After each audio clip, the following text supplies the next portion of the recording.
Right, further thought process. So, again, for the recording, here's why fixing your brain is really good, because you can make novel inferences, throw a load of garbage into your neural net, realise how that works, and just blast people apart.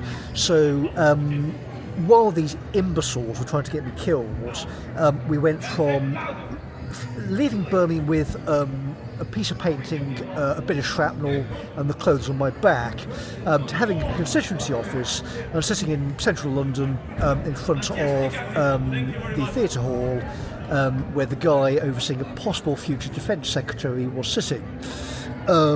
So for the recordings then, so Pete North's suggestion of a defence review is probably fairly sensible, and obviously as part of the defence review you're going to need a drone policing policy. So the inference is fairly straightforward. If the investigation is not going into Birmingham straight away, think for 30 seconds. You're going to need a drone policing policy for the city of Birmingham, right? So that has to happen, and I'm just saying we're the ethical Skynet guys. It was a UI problem. It wasn't an ethics problem. So again, contribute or not, I'm not fussed. But the problem is you've got a twofold problem. You've got the weapons in the Moss guys, and you've got Chris Naylor and John Cond. So you want sort of funny Lebanon, effectively, where the criminals get nicks, is what we're aiming for. This is threading the eye of the needle, effectively. But we laugh at Birmingham Labour, just destroy them, and we have a peaceful, intelligent, diplomatic solution with our former colonial subjects, and discuss that given the breakdown in relations, possibly we might want to behave in a British manner and resolve things peaceably.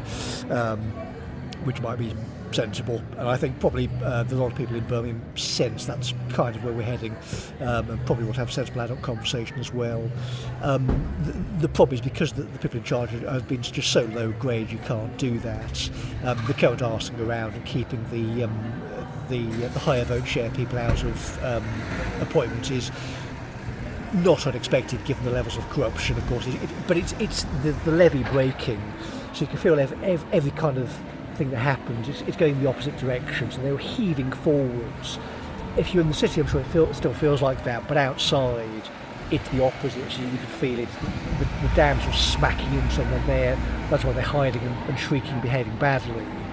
But as soon as because they're so desperate to avoid central government scrutiny, and even people like Phillips jumping on, you know, I mean, come on, I mean, it's falling apart.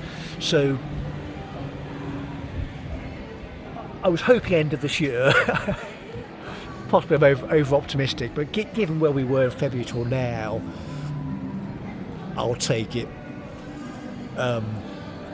Basically, but the concern at the moment is just basic security. So the current breakdown is the concern. So it's policing to the court service, so we can get basic order restored. Basic ICT security between Birmingham and Edinburgh, so we're not making YouTube recordings on a park bench, on a park bench. I'm used to sitting on park benches. But usual caveat after today, you can assume the recording is old unless you explicitly been told the police have actually showed up at some point, which they still haven't. But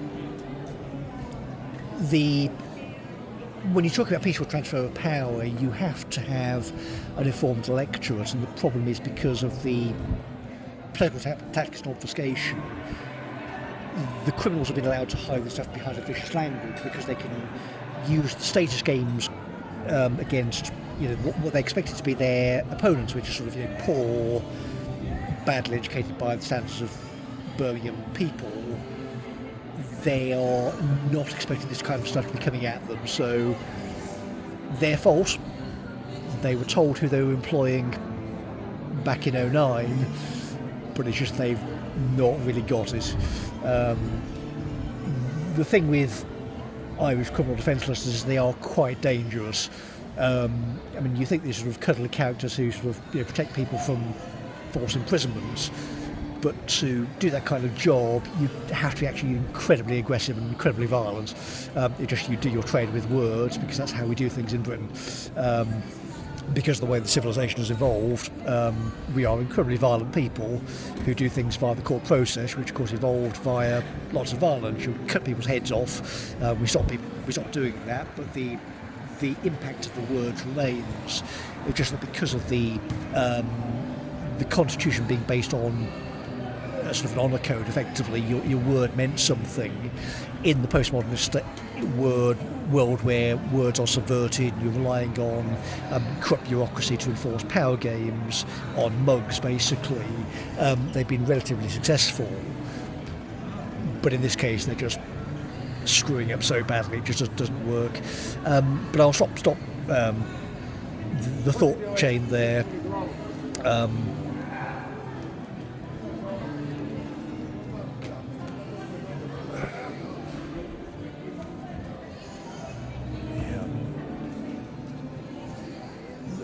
The final thought that I think is if you're stuck in the city, when you're saying leave, I mean, other than the Kulak thing, I mean, I'm suggesting you leave for that reason, but also just in terms of the ability to actually think things through. So if you're thinking through anything that could conceivably affect the polis, and you're not thinking in terms of you're not thinking in countrywide terms, you're probably going to be criminally liable at some point in the relatively near future. If you think about, it depends on the role, but within that polis, you can think through, given the current situation, quite quickly where that's going to lead, put it that way. So unless you've been proactively intervening from 2020 till now, it's pretty ugly, put it that way, potentially.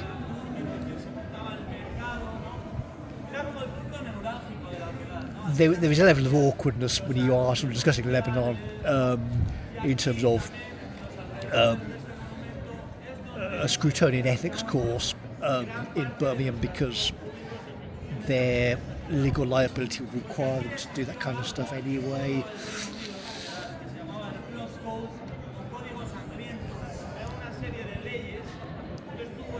They could bring in some guys from the Scruton Society, I suppose, but I don't think they were terribly receptive to Helen. I mean,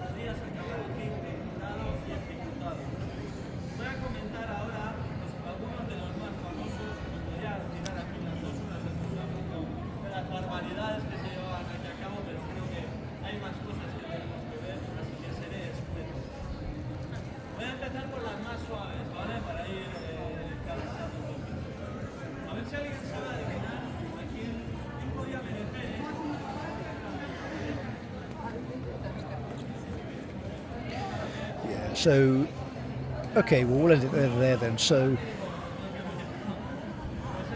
the topic of the Fabians, of course, is coming back because Lowe has raised it.